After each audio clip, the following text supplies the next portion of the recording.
Hello, welcome to back. ഒരു പുതിയ വീഡിയോയിലേക്ക് സ്വാഗതം. ഈ വീഡിയോയിൽ നമ്മൾ പ്ലംബിങ്ങിനെ പറ്റിയാണ്. ഒരു 5 ബാത്റൂമിൽ ഈ അപ്സ്റ്റെയറിൽ 2 ബാത്റൂം, ഗ്രൗണ്ട് ലെവൽ 3 ബാത്റൂം, പിന്നെ സിങ്ക്, ഈ അങ്ങനെ ചെറിയ ചെറിയ പൈപ്പുകളുള്ള ഒരു വീട്ടിൽ എങ്ങനെയാണ് പ്ലംബിങ് മിനിമം ലെവൽ ചെയ്യുക എന്ന് നമുക്കിതിൽ നോക്കാം.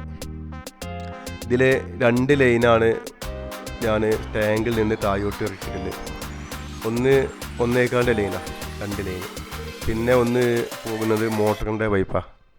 ഇങ്ങേ സൈഡ് പോകേണ്ട ചെറിയ പൈപ്പ് ലൈൻ വെള്ളം PWൻ്റെ. ഈ 1.25 പൈപ്പ് മുകളിൽ ചെന്നിട്ട് അവിടെ 2 ടാങ്കിന് ഫിറ്റാക്കാനുള്ള സൗകര്യം കൊടുത്തിട്ടുള്ളത്. അത് 2 ടാങ്കിന് ഫിറ്റാക്കാനുള്ള സൗകര്യത്തിലാണ് നമ്മൾ കൊടുത്തിട്ടുള്ളത്.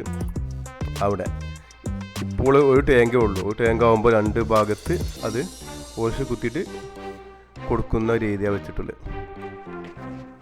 ശരിക്ക് ഈ 2 ലൈൻ ഇടാൻ കാരണം മുകൾ ഭാഗത്ത് 2 ബാത്റൂമുണ്ട്.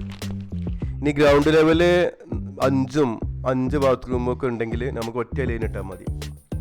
അതിലൊന്നും ബാധിക്കില്ല, ഒന്നും സംഭവിക്കില്ല, നല്ല സ്പീഡ് ഉണ്ടാവും. ഇനി 1 ഇഞ്ച് ഇട്ടാലും സ്പീഡ് ഉണ്ടാവും, 1.25 ഇട്ടാലും സ്പീഡ് ഉണ്ടാവും. ഇത് അപ്സ്റ്റെയറിൽ 2 ബാത്റൂമുണ്ട്. ഇപ്പോൾ അപ്സ്റ്റെയർ 2 ബാത്റൂം ഉണ്ടാകുമ്പോൾ 2ക്കും 2 ലൈനായിട്ട് ഇടണം നമ്മൾ.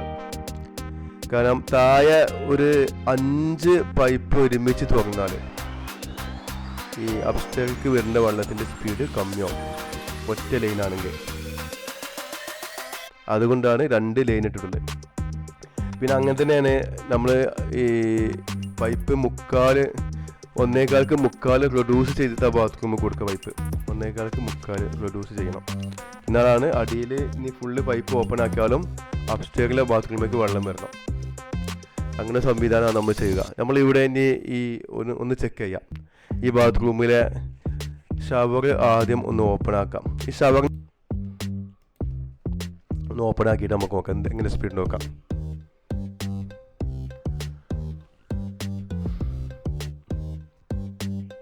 ഈ സ്പീഡ് ഉണ്ട്. ഇത്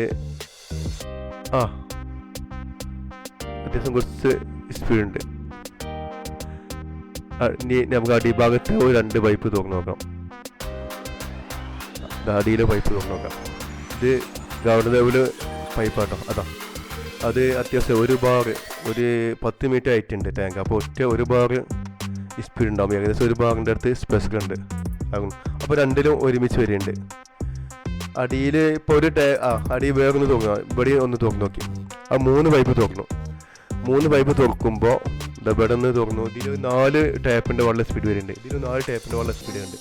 അപ്പോൾ ഷവർക്ക് വെള്ളം കയറിയില്ല.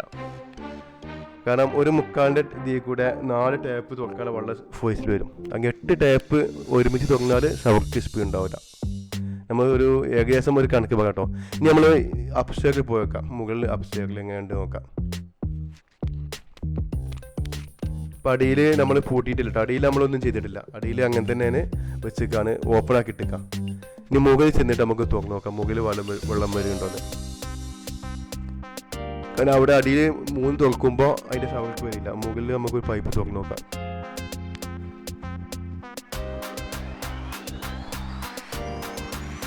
മുകളിൽ ഈ സ്പീഡിൽ വരുന്നുണ്ടോ? ഏകദേശം ഒരു ടാപ്പ് ഡീസൻ്റായി വർക്ക് ചെയ്യും. മുകളിൽ വരുന്ന വെള്ളം ഒരു ടാപ്പിക്കില്ല വെള്ളം സ്പീഡ് വരുന്നുള്ളൂ. ഇനി നമുക്ക് അടിയിലൊന്ന് പൂട്ടി വെക്കാം. കാരണം മുകളിൽ ടാങ്കും ഇതും 2 മീറ്ററിൻ്റെ വ്യത്യാസമുള്ളൂ. അത്യാവശ്യം സ്പീഡുണ്ട്. ഇതിപ്പോൾ 2 മീറ്ററിൻ്റെ മാറ്റമുള്ളൂ ടാങ്കിൻ്റെ ഐറ്റം ഇതും. എന്നാലും അത്യാവശ്യം നല്ല സ്പീഡുണ്ട്. ഇതിൽ കൂടെ ഒരു ES പോയിസ് തന്നെ ഒരു 4 ടാപ്പിൻ്റെ അടുത്ത് ഇതിലും ഓപ്പൺ ആക്കാൻ കഴിയും. ഒരു ഷവറും ഇതൊക്കെ ശരിക്കും ഒരു 1/2 മീറ്ററിൻ്റെ മാറ്റമുള്ളൂ ഈ ടാങ്ക് പോകുന്നു. അതാണ് ഷവർക്ക് സ്പീഡ്. അത്യാവശ്യം സ്പീഡുണ്ട് മുകളിൽ. അപ്പോൾ അടിയിൽ ഫുള്ള് സ്പീഡുണ്ട്. മുകളിലോ സ്പീഡുണ്ട്.